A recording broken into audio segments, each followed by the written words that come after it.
Satisfaction pour nous, natifs de Ziguinchor, mais pour nous aussi, acteurs du transport aérien. Cela veut dire que si nous acceptons de mettre ensemble nos valeurs, nos professionnalismes, nous pouvons vraiment arriver à un résultat que l'on voit aujourd'hui. Merci beaucoup DG. Voilà mu nekk ki nga xamante ne moom mooy DG de AS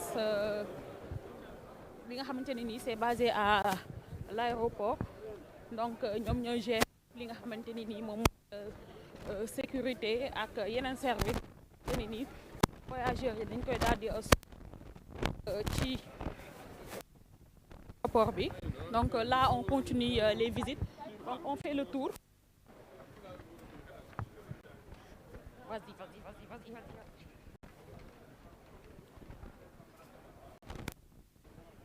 Donc jóge nañ fi nga xamante ni moom mooy salon d'honneur actuellement nga xamante ni moom mooy tour bi porte bi ñu nekkee nag moom mooy porte bi nga xamante ni ni moom moo daal di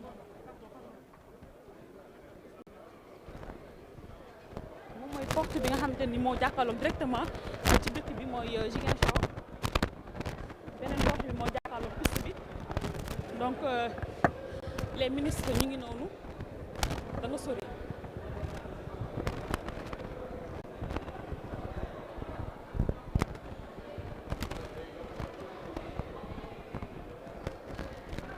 wër naa la ba sonn aéroport finalement dafa mel dafa rëy. voilà maa ngi lay sant sama rakk ju baax ji voilà yaa ngi assuré dépp boobu ba léegi maa ngi lay suivre gis naa la ngay daw da nga sonn mais jar na ko parce que immigration bi dafa neex dafa am solo et puis vraiment bisu bu am solo bi nga xam ne gis nañu ko fi dafa mel ni am na yeneen présentation yu am naa la bàyyi Fatou nga jigee ah.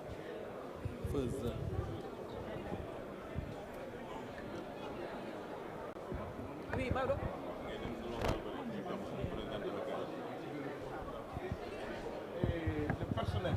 De l'aéroport sont contrôlés exclusivement à ce niveau par la police aux frontières.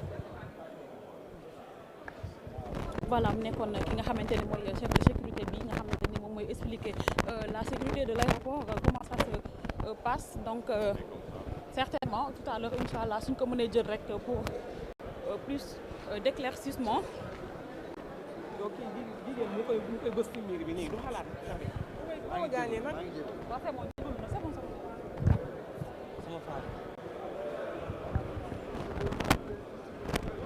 Donc là,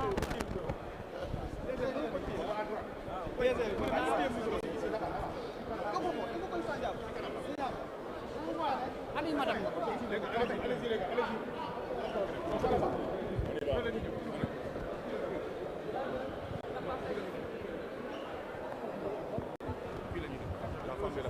Les serpentins seront toujours aménagés selon le flux.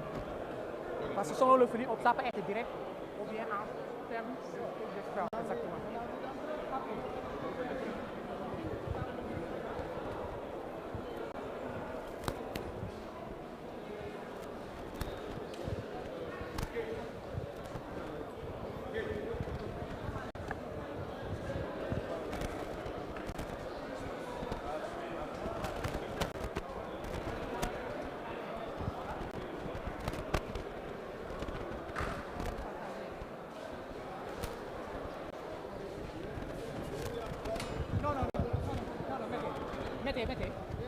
Remettez ce malin.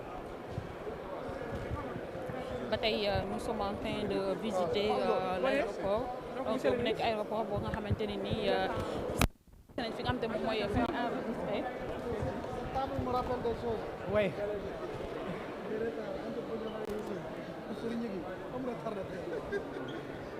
Donc, comme vous avez l'habitude de le faire au niveau des aéroports, l'enregistrement se fait ici.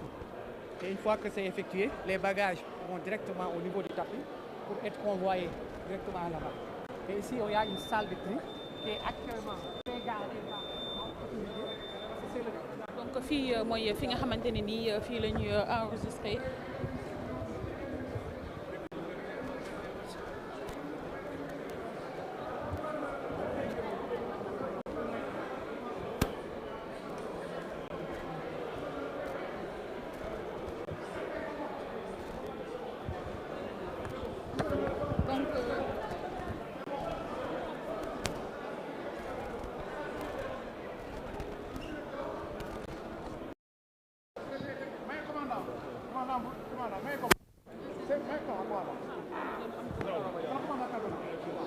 gars yi dañ may bëmax rek. oh.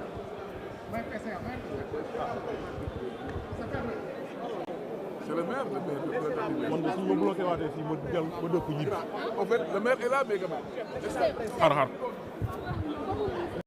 waaye mënoo leen dugg ngeen ba bloqué maire maire baa ngi liggéey.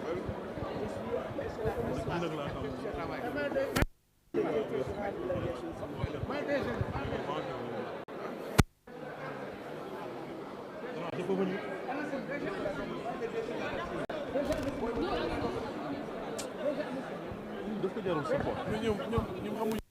waaw. voilà ñu ngi nii.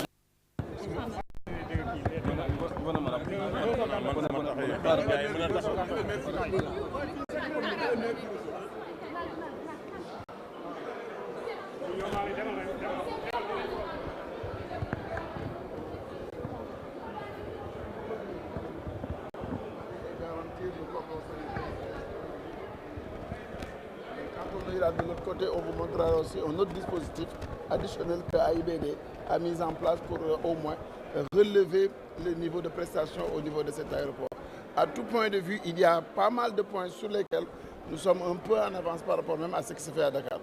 Ce qu'il faut dire aussi, monsieur le ministre, c'est que ces agents, dans la réglementation, doivent être certifiés.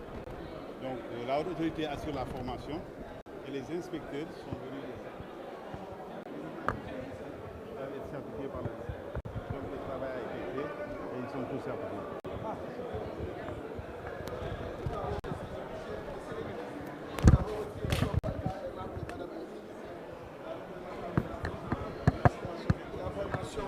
Elle nous a beaucoup accompagnés. Elle a été présente et même hier jusqu'à je ne sais à quelle heure de la nuit on était en contact et vraiment c'est cet esprit-là qu'il faut saluer. Félicitations. Maintenant on prend le circuit départ. Vous avez déjà enregistré vos bagages. Avancez s'il vous plaît. S'il vous plaît.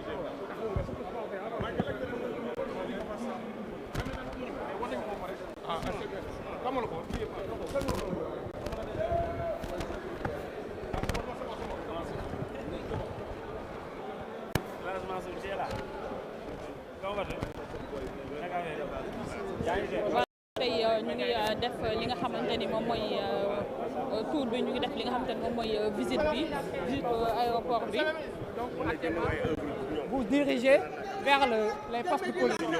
Oui, on sort par là pour passer au niveau des formalités de la police. Il faut que les